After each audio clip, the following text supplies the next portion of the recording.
꿈속에서 하나님을 만나는 것도 좋지만 말씀을 통해서 하나님을 만나는 것도 더 좋은 줄 믿습니다. 이 시간 꿈속에서 만나기를 바라지 마시고 눈 뜨고 하나님의 음성을 들으실 수 있는 시간 되시기를 바랍니다. 오늘 본문 말씀에 예수님께서 우리들이 너무나 익숙하게 잘 알고 있는 주기도문에 대해서 이야기를 하고 계십니다. 제자들에게 기도에 대한 가르침을 하면서 너네들은 다른 사람들처럼 그렇게 바리새이들처럼 그렇게 외식하지 말아라 이야기하시면서 오늘 너희들은 이렇게 기도해라 라고 이야기하시면서 가르쳐 주신 것이 바로 주기도문입니다. 예수님께서 친히 우리에게 가르쳐 주신 기도문입니다. 이 기도문을 통해서 몇 가지 기도문에 대해서 세세하게 우리가 다 꼬집어 보려고 그러면 굉장히 오랜 시간이 걸리지만 그 중에서 중요하다고 생각되는 것들 몇 가지만 같이 이야기해 보면서 은혜를 나누는 시간이 되었으면 좋겠습니다. 첫 번째로 이 주기도문을 통해 알 수 있는 가장 큰 축복이 하나 있습니다. 그 축복은 무엇이냐면 처음에 나오는 내용입니다. 그러므로 너희는 이렇게 기도하라. 하늘에 계신 우리 아버지여 이름이 거룩히 여김을 받으시오며. 이 안에 놀라운 축복이 담겨 있습니다. 그 축복이 무엇인 것 같습니까? 그 축복이란 하나님을 아버지로 부를 수 있는 축복입니다. 하나님을 아버지로 부른다라는 것은 우리가 하나님의 자녀가 된다라는 것입니다. 아까 우리 유치부 1학년 친구들이 나와서 특성하는데 같이 3명의 친구들이 예쁘게 입을 벌려갖고 찬양을 했잖아요. 그죠? 그 찬양을 보면서 아마 나도 모르게 아빠 미소, 엄마 미소를 지으신 분들, 할머니, 할아버지 미소를 지으신 분들 아마 많이 있었을 겁니다. 아버지는 그런 사람입니다. 주고 주어도 또 주고 싶고 하는 짓이 남들이 봤을 땐 밉상짓이고 하는 짓이 참 얄미워도 내 아들 내 딸이 그러면 그것조차도 귀엽게 보는 게 아버지의 마음입니다. 하나님 앞에 우리는 다 죄인입니다. 하나님 앞에 우리는 다 부족한 존재입니다. 우리가 어떻게 완전할 수 있겠습니까? 아까 오전 예배 때 이야기했지만 그렇게 완전하다고 얘기했던 욥조차도 완전한 사람은 아니었습니다. 우리는 모두 다 부족한 존재입니다. 그런데 우리의 이 부족함, 이것이 중요한 것이 아니라 하나님께서 우리의 아버지가 되시기 때문에 그 사실만으로 우리의 모든 부족함이 채워지는 줄 믿습니다.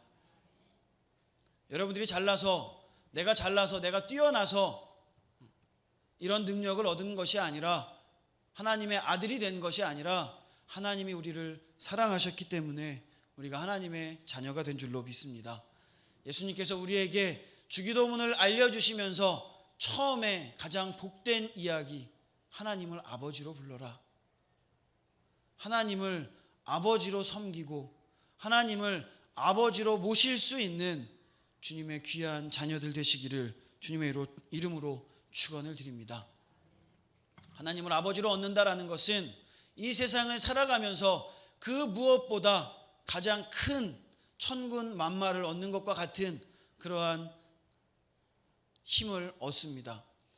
가끔씩 가다가 초등학생들이 싸우는 모습을 보면 웃길 때가 있습니다. 싸우는데 내가 공부를 잘해 혹은 나 싸움 잘해 이런 거 갖고 싸우는 게 아니라 우리 아빠 경찰이야, 우리 아빠 소방관이야 이러면서 싸우죠. 아이들은 기본적으로 아빠를 자신의 든든한 후원자로 생각합니다. 아버지가 있기 때문에 내가 지금 이 앞에 있는 친구와 주먹 다짐을 해도 이길 수 있습니다. 내가 싸움을 잘해서가 아니라 우리 아빠가 경찰이니까 이기는 겁니다. 우리 아빠가 소방관이니까 이기는 겁니다. 우리 아버지가 하나님이신데 우리가 이 세상을 살아가면서 두려울 것이 무엇이 있겠습니까? 만약에 세상이 여러분들을 힘들게 하면 한마디 하십시오. 우리 아버지가 하나님이야. 그러면 이길 수 없을 것 같고 힘들 것 같고 쓰러질 것 같은 그 와중에도 힘이 생길 줄 믿습니다. 만약에 우리 마음 가운데 힘이 생기지 않는다면 하나님이 우리에게 힘을 주실 줄 믿습니다. 그러니까 늘 든든한 마음으로 하루하루 살아가십시오. 우리의 아버지는 하나님이십니다. 전능하신 하나님, 창조주 하나님께서 우리의 아버지가 되십니다. 두 번째로 우리가 생각할 것이 있습니다. 10절 말씀에 보면 나라가 임하시오며 뜻이 하늘에서 이루어진 것 같이 땅에서도 이루어지이다 라고 기도하라고 가르쳐 주십니다. 예전 개역성경이 바뀌기 이전 버전에서 주기도문에는 나라 임하옵시오며 라는 주기도문을 사용했습니다.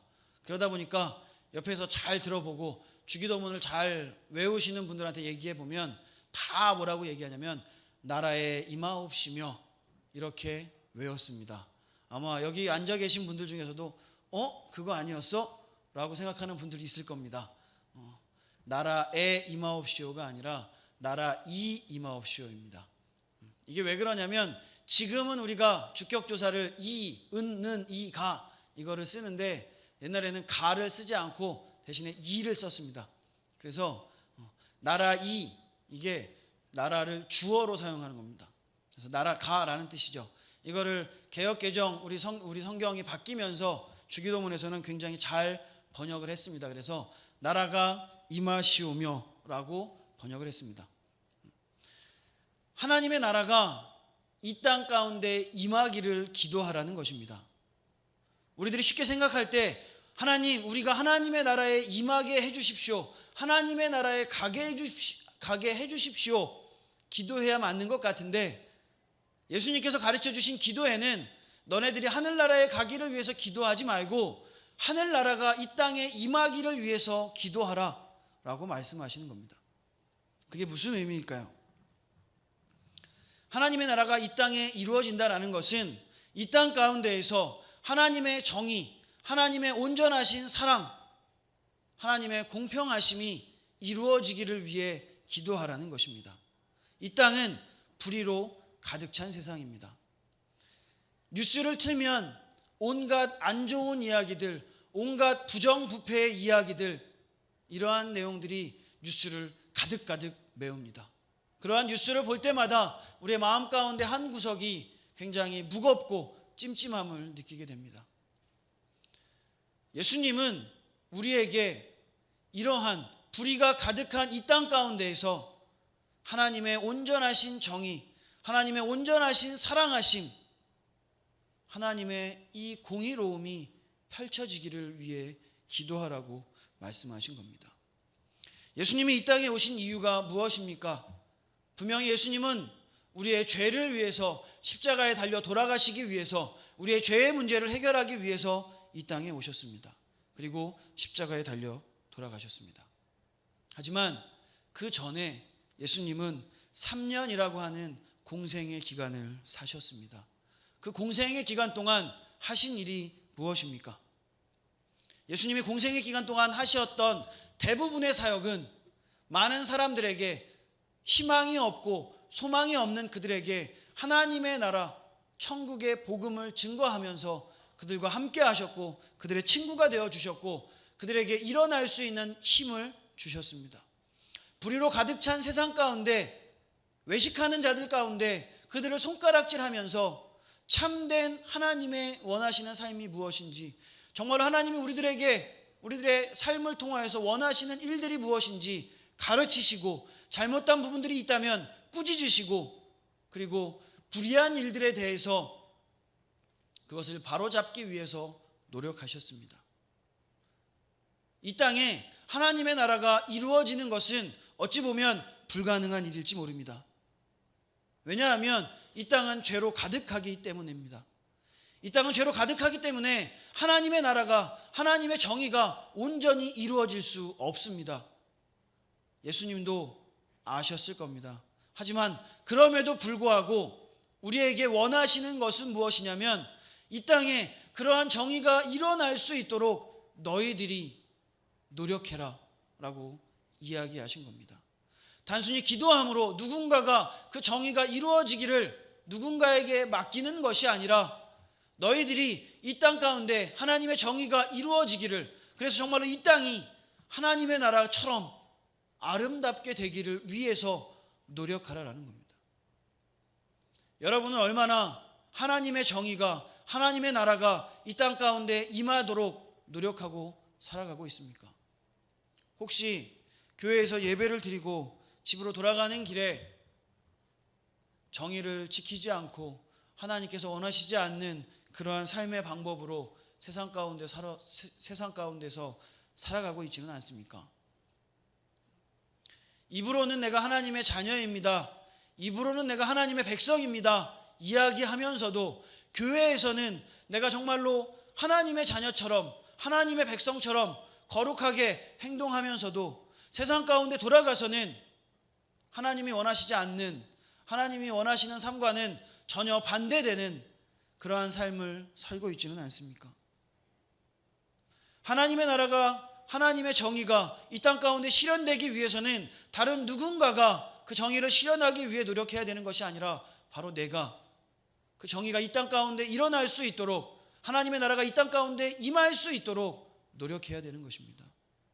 이 자리에 앉아있는 여러분들이 여러분들 주변 먼저 하나님의 나라를 만들어야 되는 것입니다. 하나님께서 한 번에 하나님의 나라가 이 땅 가운데 이루어지게 하라라고 이야기하지 않았습니다. 본문 말씀에 보면 나라가 임하시기를 위해서 기도하라고 이야기합니다. 무슨 말입니까? 하나님의 나라가 이 땅 가운데에서 한 번에 단번에 임하는 것이 아니라 서서히 임할 수 있도록 노력하라라는 것입니다. 어떻게 하면 서서히 임할 수 있습니까? 내 주변, 나로부터 시작해서 내 주변을 하나님의 나라로 만들면 되는 것입니다. 내가 만나는 사람들에게 하나님의 정의를 전하고 내 삶 가운데에서 내가 하나님의 정의대로, 하나님의 나라의 법칙대로 살아간다면 내 주변이 하나님의 나라가 될 것입니다. 천국에 가는 것만을 바라보고 죽기만을 바라보면서 살아가는 것이 아니라 이 땅 가운데서 역사하시고 이 땅 가운데서 함께 하시는 그 하나님의 정의, 하나님의 나라가 이 땅 가운데 열려지는 것을 여러분들의 삶 가운데에서 체험할 수 있는 그런 귀한 주님의 자녀들이 되시기를 주님의 이름으로 축원을 드립니다. 이 세상 가운데 얼마나 악한 세력들이 많이 있습니까? 그 세력들이 지금도 우는 사자처럼 여러분들을 삼키기 위해 호시탐탐 기회를 노리고 있습니다. 하지만 중요한 사실은 그 안에서 내가 얼마만큼 주님의 뜻대로 살고자 노력하느냐에 따라서 나부터 하나님의 나라를 시작할 수 있다라는 겁니다. 아무리 사탄이 우리들을 충동질하고 아무리 사탄이 우리들을 유혹한다 할지라도 우리가 하나님 앞에 바로 서고 하나님의 말씀 가운데 바로 선다면, 좌로나 우로나 치우치지 않는다면 분명히 우리를 통해서 하나님의 나라가 시작되어질 것입니다. 이 시간 여러분들의 삶을 통하여서 여러분들의 자신부터 시작해서 하나님의 나라를 주변으로 전파하고 하나님의 나라를 이 땅 가운데 임할 수 있도록 끊임없이 노력할 수 있는 그런 귀한 주님의 자녀들 되시기를 바랍니다. 세 번째로 우리가 같이 생각해 볼 것은 우리가 우리에게 죄 지은 자를 사하여 준 것 같이 우리 죄를 사하여 주시옵고 라는 말입니다. 핵심은 우리의 죄를 사하여 주십시오입니다. 우리는 모두 다 죄인입니다. 그렇기 때문에 늘 죄 가운데 있고 죄를 짓는 것이 우리의 일상입니다. 그래서 늘 우리는 항상 주님 앞에 우리의 죄를 용서하여 주십시오라고 기도해야 합니다. 늘 우리는 주님 앞에 회개해야 합니다. 그런데 그 회개에 전제 조건을 달고 있습니다. 예수님께서 뭐라고 이야기하시냐면 우리가 우리에게 죄 지은 자를 사하여 준 것 같이, 이게 바로 전제 조건입니다. 하나님, 우리의 죄를 용서하여 주십시오. 내가 나에게 죄 지은 사람을 용서하여 준 것처럼 이렇게 되는 겁니다. 여러분들은 죄를 용서받을 자격이 있으십니까?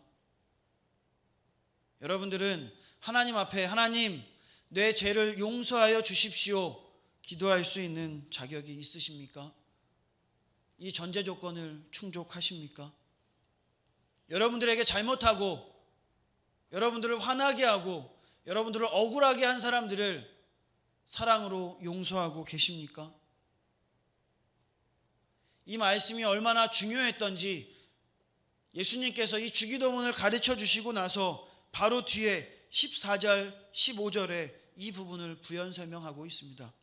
너희가 사람의 잘못을 용서하면 너희 하늘의 아버지께서도 너희 잘못을 용서하시려니와 너희가 사람의 잘못을 용서하지 아니하면 너희 아버지께서도 너희 잘못을 용서하지 아니하시리라.